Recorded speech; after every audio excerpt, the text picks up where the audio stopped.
Et bah salut mes poulets. J'espère que ça va bien. Bon bah je suis en direct de Marseille, vous reconnaissez que le décor a un peu changé. Je suis là pour le Delta Festival. Bon de toute manière il suffit que vous me retrouviez comme d'habitude sur Instagram pour savoir ce que je fais de mes journées. Mais en attendant d'aller à la pool party, il y avait ce point qu'il fallait absolument en fait que j'aborde. Mais vraiment absolument parce que c'est c'est trop urgent. C'est clairement trop urgent et il faut absolument en parler. Vous l'avez vu sur le titre, on va parler de ce qui s'est passé aux États-Unis. Ça va pas être un débat, ça va pas être un truc d'une heure parce que j'ai des choses à dire claires, nettes, précises et concises. Dans un premier temps, il faut que je fasse un petit disclaimer. Parce que je suis pas là pour vous dire comment penser, je suis pas là pour vous dire comment agir. Je sais qu'on a tous et tous des cultures, des éducations, des religions, non-religions, croyances, non-croyances différents. Voilà, c'était que au féminin, je crois. Non, différent, il y avait religion, Manon. Manon, c'est féminin. Je veux pas vous dire comment penser. Ça va être ma pensée, je vais l'argumenter, histoire que vous compreniez pourquoi je pense ainsi, bien sûr. Mais je suis pas là pour vous dire comment penser. Donc, si vous n'êtes pas d'accord, le but n'est pas d'essayer d'écraser ma pensée ou celle d'autrui dans les commentaires, et en plus d'être insultant. Si vous êtes insultant, en tous les cas, les commentaires sont filtrés, supprimés, bloqués. Vous êtes bloqués. Bloc. Mais donc let's go, parlons-en. Première chose, ça ne m'a pas étonnée. Ça m'a étonnée sans m'étonner. Ça ne m'a pas étonnée parce que faut pas oublier une chose, les Founding Fathers, les États-Unis, on est quand même sur un pays de chrétiens, très chrétiens. On est sur un pays où quand même on jure sur la Bible pour la présidence, ainsi que quand il y a le tribunal, enfin bref. Les États-Unis, c'est un pays de croyants, très chrétiens. Dans cette mesure-là, ça ne m'a pas étonnée. Parce que c'est des discussions qui ont toujours existé, il y a toujours eu des jugements énormes auprès des femmes qui avortent là-bas. Il vous suffit d'avoir regardé un film comme Juno pour voir, avec Elliot Page, pour voir que, en fin de compte, ce qui se passe dans Juno, vous savez, à la clinique d'avortement, quand Juno y va, bah... ça se passe aux États-Unis, c'est la réalité des États-Unis, ça a toujours été ainsi. Donc dans cette mesure-là, ça m'a pas étonnée. Ça m'a étonné que ça se déroule parce que ça a été très soudain. Mais c'est aussi le fonctionnement des États-Unis, vous savez, avec la Cour suprême qui en fin de compte chapeaute beaucoup plus que le président lui-même. Moi, c'est le côté soudain et le fait qu'en 2022 ce soit arrivé dans une des plus grandes puissances mondiales, donc occidentale en plus, et que ce soit un droit en fait qui existait là-bas. Pour ça, ça m'a étonnée. Pour toutes personnes qui vont être tentées de dire en commentaire pourquoi vous parlez, c'est les États-Unis, on s'en fout, c'est les USA. Non, on ne s'en fout pas dans un premier temps. Pourquoi? Parce que justement, c'est un droit fondamental pour les femmes d'avoir accès à l'avortement. Je vais vous expliquer après pour quelles raisons je considère que c'est ainsi. Mais également parce que ça fait quoi? 50 ans que là-bas c'était possible. 50 ans que c'était légalisé et que c'était un accès généralisé. Donc, quelque chose qui était là. Et de revenir dessus en 2022, c'est très grave. Et aussi parce que c'est des extrêmes, bien sûr, toujours des conservateurs qui prennent ces décisions-là, et on n'est pas à l'abri en France. On n'est pas à l'abri que l'extrême droite monte, que des extrêmes donnent des idées à d'autres extrêmes. On n'est pas à l'abri, pourquoi? Parce qu'on l'a vu en Pologne. L'an dernier, ou il y a 2 ans, l'avortement est également redevenu, en tout cas l'accès à l'avortement a également été rendu illégal. C'est finito pipo. On vous précise dans l'expression l'accès à l'avortement et pas l'avortement tout court, pourquoi? Parce que même si l'avortement est illégal, il y aura quand même des avortements. Pour quelle raison? Parce qu'avorter ça a toujours existé. Dans toutes les périodes d'illégalité, avorter ça existait. Ça a existé de manière barbare, hard, dangereuse, mortelle, mais ça a toujours existé, ça existera toujours. C'est pour ça qu'il faut que l'accès à l'avortement soit légal, avec des vrais médecins. Parce que le souci, c'est qu'il existera dans tous les cas. Une femme qui veut avorter finira par avorter. Ou bien ça la mettra seulement dans la merde à devoir assumer une grossesse dont elle ne voulait pas. Et super pour un enfant de naître dans un cadre familial de ce genre. Waouh, on ne me voulait pas, je n'étais pas attendue, je ne suis pas désirée, peut-être même pas aimée, peut-être même détestée. Super. Donc les pro-life, non, j'ai pas besoin de vous expliquer que je suis vraiment contre les pro-life, hein, parce que quand les gens disent pro-life, c'est uniquement pour contrôler le corps d'autrui. Ils sont pas pro-life quand il faut s'occuper de réguler les armes aux États-Unis. Ils ne sont pas pro-life quand il faut s'occuper de plein de choses, quand il faut défendre les minorités qui se font tuer par la police. Ils sont pas pro-life à ce moment-là. Ils le sont uniquement pour défendre un amas de cellules qui fait genre cette taille.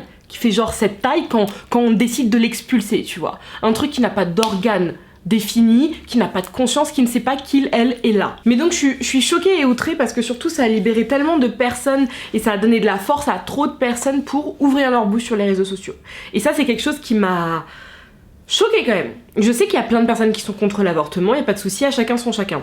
Si vous êtes contre l'avortement, n'avortez pas. C'est très simple. J'ai fait un TikTok que j'ai mis aussi sur Instagram que, alors certains n'ont pas compris, mais où j'expliquais très simplement que moi, Manon, je déteste manger des tomates crues. Vraiment, je déteste ça.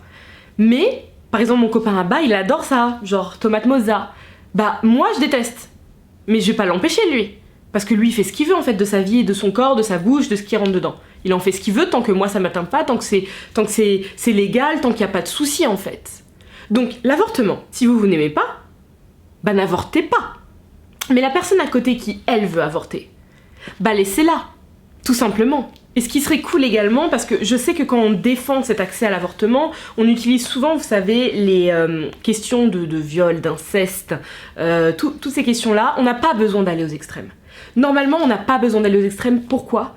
Parce que les gens devraient se rendre compte que une grossesse non désirée, si elle n'est pas désirée, eh ben, elle ne doit pas avoir lieu. 72% des avortements ont lieu suite à une contraception qui n'a pas fonctionné. J'ai déjà avorté. Je prenais la pilule tous les jours. Tous les jours. Mon réveil sonnait à 21h. Tous les jours. Et pourtant, ça m'est arrivé. Heureusement que le système français est fait ainsi et que j'ai pu y avoir accès. Pourquoi ? À 19 ans, je ne voulais pas d'enfant, je ne l'aurais pas assumé, il n'aurait pas été désiré, il aurait été détesté car il aurait gâché ma vie. Un enfant que j'aurai très sûrement dans 3 ou 4 ans avec mon chéri, ce sera pas la même chose parce que je le voudrais, j'aurais créé cet espace pour l'accueillir. Là, ça m'a permise de dire non. Et pourtant, je précise justement, je me protégeais. 72% des avortements sont le fait d'une contraception qui n'a pas fonctionné. Pour toutes les personnes qui ont osé dire vous avez qu'à mieux gérer vos sexualités, vous n'avez qu'à fermer vos jambes. Alors c'est drôle, vous avez qu'à fermer vos jambes, c'est pas nous qui éjaculons. Je tiens à le préciser, soit dit en passant. C'est pas nous qui éjaculons. Il devrait y avoir un contrôle des testicules plutôt qu'un contrôle des ovules. Je tiens à dire ça comme ça, juste en passant. Non, parce qu'en fait c'est simple. Dans ce cas-là, autant faire des vasectomies. Parce que les vasectomies sont réversibles pour la très grande majeure partie, si j'ai bien compris le délire. Ou bien il y en a une non réversible et une réversible, je ne sais plus trop.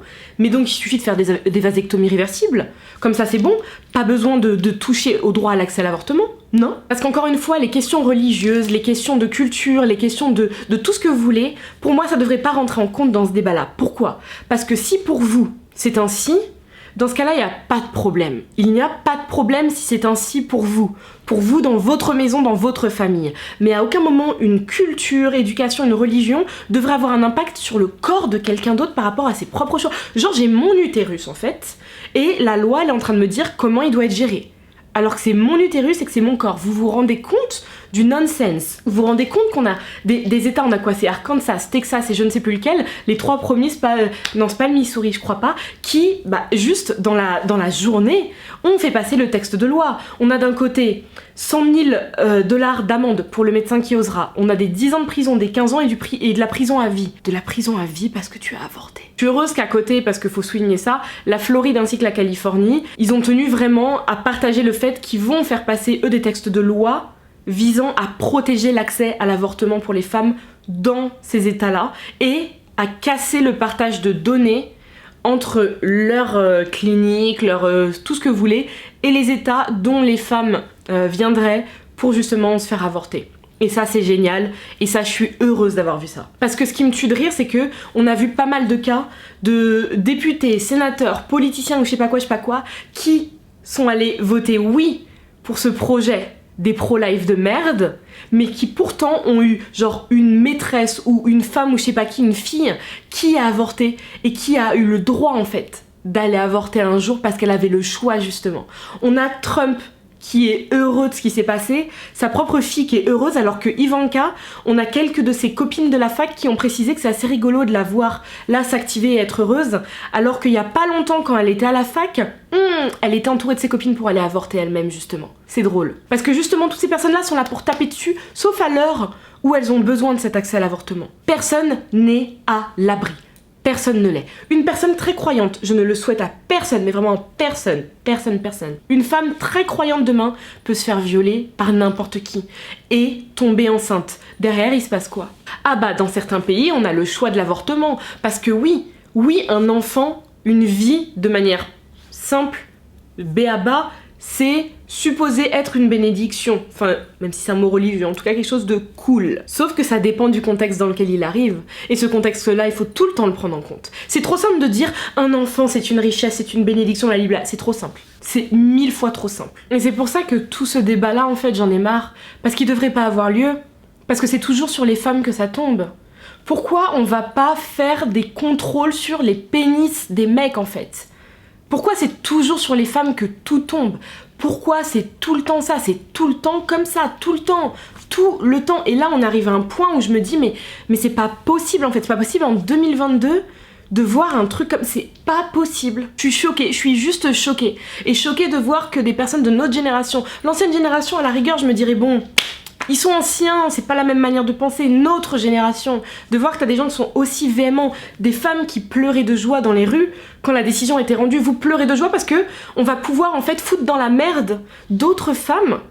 Est-ce que vous vous rendez compte ? Rendre illégal l'accès à l'avortement, ça donne quoi ? Ça donne, comme je vous l'ai dit, des personnes qui vont prendre un plan B. Le plan B, ça va être donc ce qu'on appelle les faiseuses d'anges à l'époque. Ces faiseuses d'anges-là, c'est très simple, c'est quoi ? C'est des méthodes horribles. Je veux pas tout décrire. Il y a des choses qu'on boit, il y a des choses qu'on... Bref, je n'ai pas envie de tout décrire. Le souci, c'est quoi ? Les risques pour la mère. C'est un risque sur deux, une chance sur deux, je sais pas comment on pourrait appeler ça, parce que c'est pas une chance, d'y passer en même temps, en fait. Ouais, tu vas te débarrasser du fœtus, mais de ta vie aussi en même temps. D'un autre côté, ça va être quoi ? Des conjoints qui, des hommes donc, ou des femmes, hein, c'est possible aussi, ne voudront pas de cet enfant dans le corps de leur conjointe, ok ? Ça va se passer comment ? Violence conjugale, voire féminicide. C'est des choses qui se passent déjà. Ça va juste s'intensifier. Après ça, si jamais la femme et le fœtus restent en vie, si on a de la chance... On va se dire, bon, la situation, en fait, ça va, on va pouvoir l'assumer, on va l'aimer, nan. Si on n'a pas de chance, ça va être un enfant qui va détester parce que non désiré, parce qu'en fait, il va arriver et financièrement, moralement, énergie, niveau temps, tout ce que vous voulez, ça va anéantir la vie de ses parents. Parce que oui, il faut être prêt à avoir un enfant. Un enfant, c'est pas un hamster dans une cage, hein. C'est pas du tout ça. Et c'est pour ça que je n'en ai pas encore. J'ai des copines qui font leur deuxième, même si déjà je me considère jeune, je suis en mode wesh. Mais chacun son chacun, je juge personne. Mais je ne suis pas encore prête. J'ai besoin, comme là, vous voyez, là je suis à Marseille, en train de kiffer ma grosse life. Je reviens de Marseille, 3 jours après, avec Abba, on est dans un train pour aller aux Ardentes à Liège. Qu'est-ce qui se passe ? On revient des Ardentes, 2 semaines après, on part à Annecy avec mes frères et leurs copines pendant 1 semaine. J'ai besoin de pouvoir faire ça sans me dire, qu'est-ce qui se passe ? J'ai un chat, je vais aller sur le site des pet sitters où je vais d'habitude et je vais juste réserver des créneaux pour que quelqu'un vienne s'occuper de mon chat, en fait, c'est simple. Un enfant, j'allais faire ça ? Non, pas du tout. Absolument pas. C'est pas fin. Les gens ne se rendent pas... C'est une vie dont tu dois t'occuper. Arrêtez de dire un enfant c'est une bénédiction. Il faut respecter une vie. Ce n'est pas une vie, un fœtus. Ce n'est pas une vie, c'est un putain de fœtus. C'est un amas de cellules pas terminé. Dans ce cas-là, c'est simple. On va tester une chose. Vous allez sortir votre fœtus, ok. Vous allez le poser dans un lit et on va voir en fait combien de temps il va tenir, vu que c'est une vie. Il va manger, il va marcher, il va pleurer, il va faire tout ça, vous pensez ? Spoiler alert, non, étant donné que c'est un fœtus. Donc merde, arrêtons. Enfin, c'est ça ça me rend dingue de même faire une vidéo pour juste partager le point auquel je suis choquée sans être choquée, vous expliquer pourquoi c'est un non-débat et surtout expliquer pourquoi c'est primordial cet accès. Je ne vous demande pas vous d'avorter, personne ne vous force à avorter normalement, mais juste les personnes qui en ont besoin, laissez-les y avoir accès en fait. Genre je ne comprendrai jamais. C'est notre utérus, c'est notre choix pour nous-mêmes. On n'est pas en train de vous l'imposer, donc allez juste vous faire foutre. Et sur ces belles paroles pleines de haine, moi je vais vous faire des gros bisous et je vais rejoindre Ticia, Cindy et tout le monde à la pool party parce que j'ai besoin d'aller bien en fait et pas de rester uniquement dans ces ambiances-là. Mais je vous fais de gros bisous mes poulets et je vous dis surtout à très très très bientôt. Putain, je suis canon là. Un 10 sur 10, c'est un pain quoi.